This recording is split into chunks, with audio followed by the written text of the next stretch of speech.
వరదలొస్తే CM Revanth Reddy సాయం చేయకుండా తమపై బురద వేస్తున్నారని సిద్దిపేట ఎమ్మెల్యే మాజీ మంత్రి హరీష్ రావు ధ్వజమెత్తారు. ప్రతిపక్షంలో ఉన్నా అధికార పక్షంలో ఉన్నా తమపై విమర్శలు చేయడమే సీఎంకు పని అన్నారు. 74 ఏళ్లు ఉన్న ఏపీ సీఎం బయట తిరుగుతుంటే 54 ఏళ్లు ఉన్న మన సీఎం ఇంట్లో ఉన్నాడని విమర్శలు గుప్పించారు. వాతావరణ శాఖ చెప్పినా కూడా ముందస్తు చర్యలు చేయలేదన్న ఆయన వరదల్లో 31 మంది చనిపోతే కేవలం 16 మంది చనిపోయారని చెబుతున్నారని మండిపడ్డారు. మెదక్ జిల్లా చేగుంటలో మాజీ మంత్రి హరీష్ రావు పర్యటించారు. ఖమ్మం ప్రజలు 9 సీట్లు ఇస్తే 9 మందిని కూడా కాపాడలేకపోయారని ఆరోపించారు. ఇప్పటికైనా బుద్ధి తెచ్చుకొని తప్పులు సరిదిద్దుకోవాలన్నారు. ఆపదలో ఉన్న వారిని కాపాడాలని తమ కార్యకర్తలు సహాయక చర్యలు చేస్తున్నారని తెలిపారు హరీష్ రావు.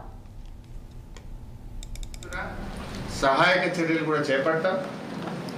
ఏ కుటుంబాలైతే నష్టపోయినాయో వాళ్ళకు నిత్యావసర వస్తువులు కానీ బట్టలు కానీ అన్ని రకాలుగా సహాయక చర్యలు చేస్తాం.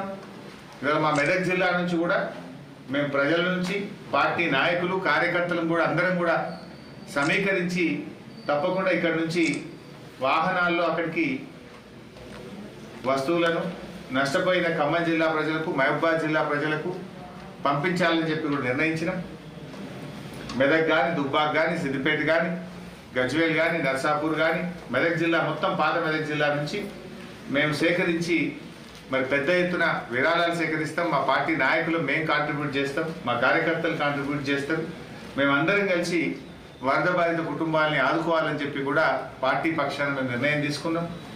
ఇప్పటికే మా పార్టీ నాయకులు మాజీ మంత్రి అజయ్ కుమార్ గారు, ఎంపీ రవిచంద్ర గారు, ఇంకా అక్కడ వెంకట వీరయ్య మాజీ శాసనసభ్యులు, మిగతా శాసనసభ్యులు మాజీ శాసనసభ్యులు అందరూ కూడా ముమ్మరంగా సహాయక చర్యల్లో పాల్గొంటున్నారు. వారికి తోచిన విధంగా ఆర్థిక సహాయాన్ని కూడా అందిస్తున్నారు.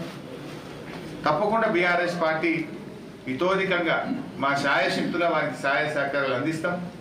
ఆ కుటుంబాలను కాపాడుకునే ప్రయత్నం చేస్తాం.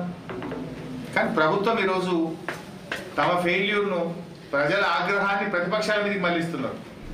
ప్రజలు తిడుతున్నది మిమ్మల్ని,